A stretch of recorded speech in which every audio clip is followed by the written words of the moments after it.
Maintenant qu'on a fini avec le Dodge and Burn, il va être temps d'attaquer la séparation de fréquences. La séparation de fréquences, c'est quoi? Vous en avez certainement déjà entendu parler lorsque vous avez vu peut-être même des autres tutos ou lorsque vous avez commencé à voir la retouche photo. On vous a souvent parlé de la séparation de fréquences. Il y a plus ou moins plein de méthodes différentes pour la faire, mais le principe de base reste le même. C'est qu'on va diviser, on va séparer la texture de la photo de la couleur de la photo. Autrement dit, sur le cas d'un visage, on va pouvoir mettre dans un seul calque uniquement la texture et sur l'autre calque uniquement la couleur, ce qui va faire qu'on va pouvoir modifier la texture sans altérer la couleur du modèle et inversement. Pour faire la séparation de fréquences, ce n'est pas très compliqué, c'est une petite manip à faire et à apprendre, et ensuite vous allez voir en fait la puissance et pourquoi c'est très utile. Je vais commencer par supprimer mon calque noir et blanc qu'on a vu pour le Dodge and Burn, on n'en aura plus besoin. Et ensuite, je vais appuyer sur les touches CTRL SHIFT ALT E. Ça va me créer un nouveau calque. En fait, ça va m'aplatir tous les calques qui sont en dessous pour me créer un nouveau calque. Je vais ensuite faire CTRL J et une deuxième fois CTRL J pour créer en tout 3 copies. Celle-là, je vais la laisser appuyer, nommer calque 1, ou même je vais le nommer calque DB. Donc, qui sera le calque de tout ce qu'on a fait avant qui est aplati. Ce calque-là, je vais l'appeler couleur. Et ce calque-là, je vais l'appeler texture. Je vais cacher mon calque texture et sélectionner mon calque couleur. Je vais ensuite faire filtre, flou, flou gaussien. La valeur de mon flou gaussien va être une valeur qui va me permettre de ne plus quasiment voir de plus voir du tout d'ailleurs la texture de la peau et de voir les couleurs qui commencent un peu à se mélanger. Par contre, il est important que je puisse toujours distinguer les différentes parties de mon visage. Donc, je ne vais pas monter trop haut, comme ça, ce serait n'importe quoi. Ce n'est pas ces valeurs-là qu'il faut. Si je suis ici, vous voyez qu'on voit beaucoup trop encore la texture de la peau et les couleurs ne se mélangent pas assez. Donc, je vais monter petit à petit, voir à quel moment c'est pas trop mal. Donc généralement je mets entre 8 et 10. 12 c'est un peu trop, 10 ça me semble pas mal sur l'exemple. On ne voit plus la texture, on voit bien les contours. Voilà, 10 c'est bien. Je fais OK. Maintenant je vais faire réapparaître mon calque de texture et je vais le sélectionner. Et je vais ensuite aller dans Images, appliquer une image, ici. Dans Calque, je vais sélectionner mon calque que j'ai nommé couleur. Dans Opération, je vais passer en Soustraction. Échelle 2, décalage 128. Donc calque, je choisis bien mon calque couleur. Je fais attention à être dans Opération dans Soustraction et je mets les valeurs de l'échelle à 2 et les valeurs de décalage à 128. J'appuie ensuite sur OK. Et là, dans la fusion, je vais changer pour me mettre en lumière linéaire. Et à partir de là, je vais pouvoir sélectionner mon calque texture et couleur. Je sélectionne les deux en même temps en appuyant sur CTRL.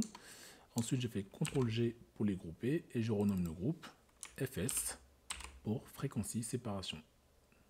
Separation, d'ailleurs. Si je cache mon dossier FS, je peux remarquer qu'on ne voit aucune différence. En effet, parce que ce qu'on a fait, c'est de séparer la texture de la photo, avec le calque texture, de la couleur de la photo avec le calque couleur. Mais les deux ensemble font que la photo n'a absolument pas changé. Voilà ce qu'est la séparation de fréquences. Maintenant, comment on l'utilise? Premièrement, je vais prendre mon calque de texture et je vais en faire une copie. Une fois la copie faite, je vais appuyer sur la touche Alt et je vais me mettre entre les deux calques, entre texture copie et texture. Je vais voir donc cette petite flèche avec le carré blanc qui apparaît. J'appuie sur mon bouton souris gauche, hop, et du coup mon calque de texture copie s'est clippé sur mon calque de texture. Je vais changer le mode de fusion pour le mettre en normal, et là vous voyez, on retourne sur quelque chose de normal où on ne voit aucune différence. Pourquoi j'ai clippé mon calque sur le calque texture? En gros, pourquoi j'ai fait ce qu'on appelle faire un calque d'écrêtage? Pour la raison que je veux pouvoir faire plusieurs modifications sur la texture sans avoir à abîmer mon calque de texture d'origine. Je veux garder mon calque de texture d'origine et pouvoir faire toutes les modifications que je veux au-dessus.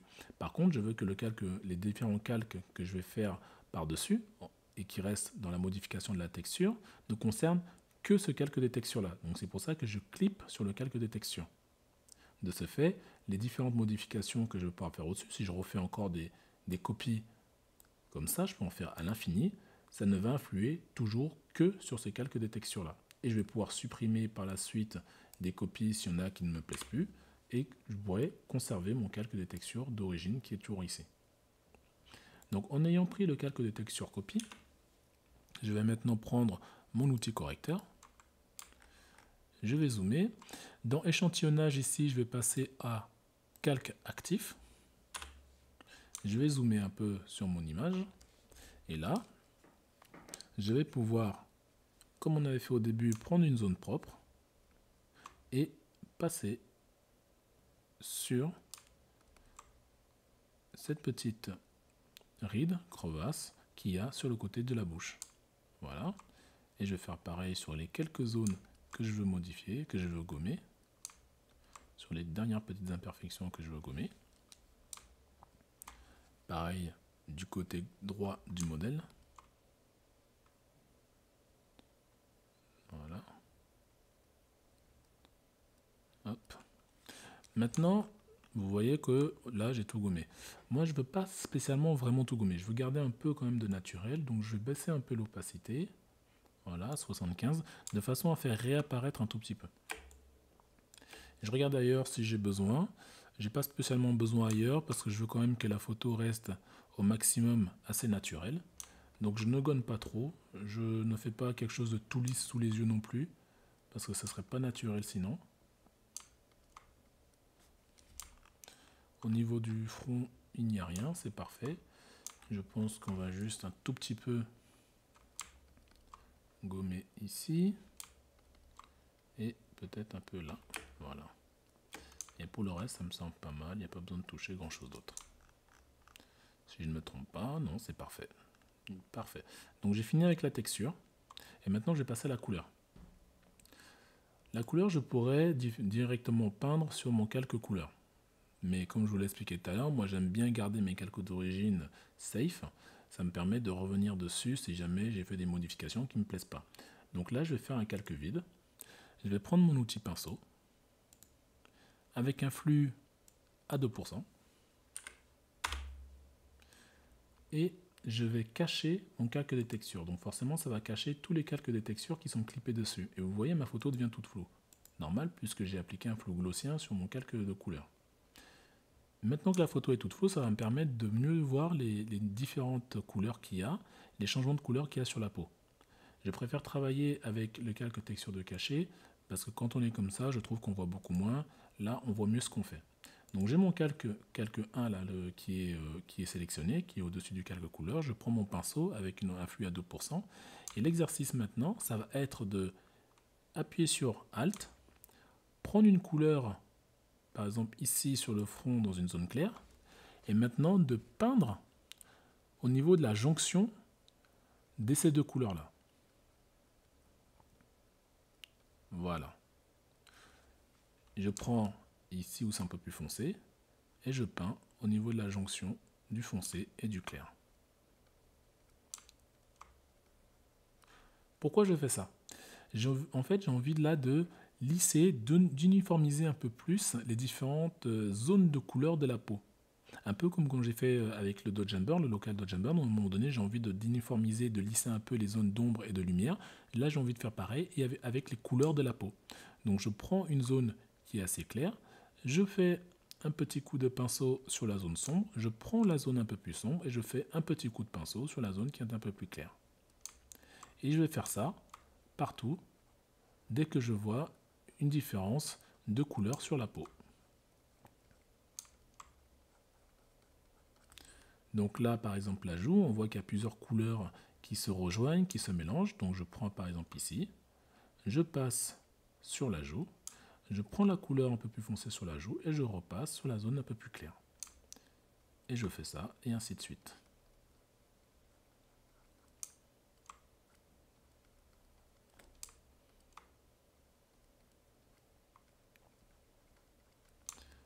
Alors, vous avez remarqué que quand je fais ça, je reste en fait dans la direction, entre guillemets, de la couleur et de la texture de la peau. Je m'explique.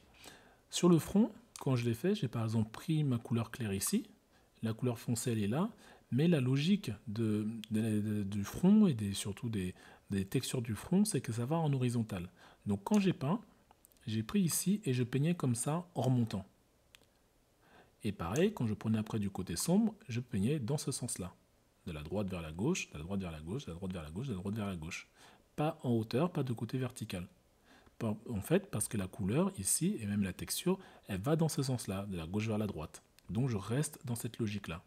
Là, sur la joue, par exemple, ici, on voit que ça fait une descente un peu comme ça en oblique. Donc quand je vais prendre ma couleur claire, je vais peindre comme ça, dans ce même sens-là. Et quand je prends la couleur foncée, je peins dans ce même sens-là.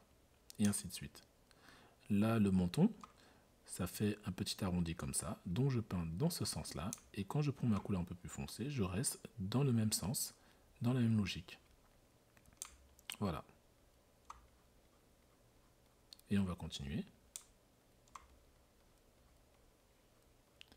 Le but étant là de mélanger un peu plus les couleurs pour avoir moins de zones différentes de couleurs.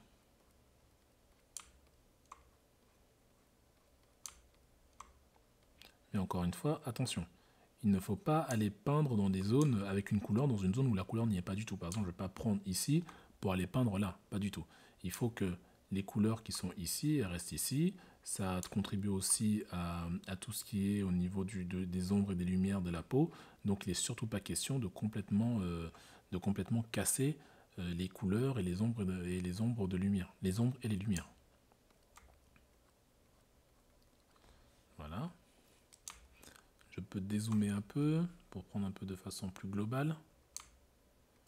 Hop.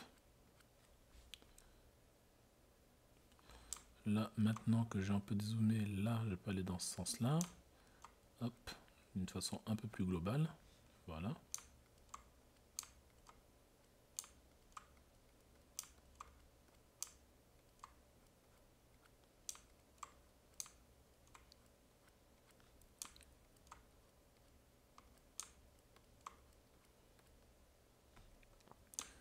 Ça me semble pas mal.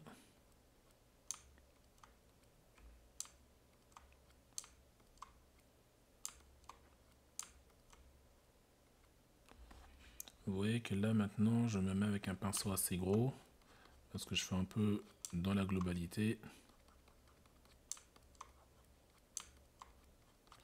Voilà. Surtout qu'ensuite je vais passer l'image en noir et blanc, donc c'est encore une fois, je ne perds pas énormément de temps sur cette étape. Limite, je passerai beaucoup plus de temps si mon image était en couleur. Là, vu que c'est pas le cas, voilà. Je peux faire réapparaître mon calque texture. Et je regarde déjà ce que ça fait. Voilà, vous voyez, j'ai un peu plus aplati. On peut plus mélanger les couleurs. Voilà. Parfait. Si jamais c'est un peu trop fort, surtout au niveau des couleurs, ici, je peux baisser un peu l'opacité. Je pense que là, c'est un peu mieux. Voilà.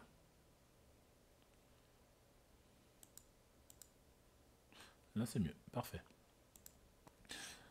Donc voilà, on a fini pour la séparation de fréquences et maintenant, à la prochaine étape, on va passer notre image en noir et blanc.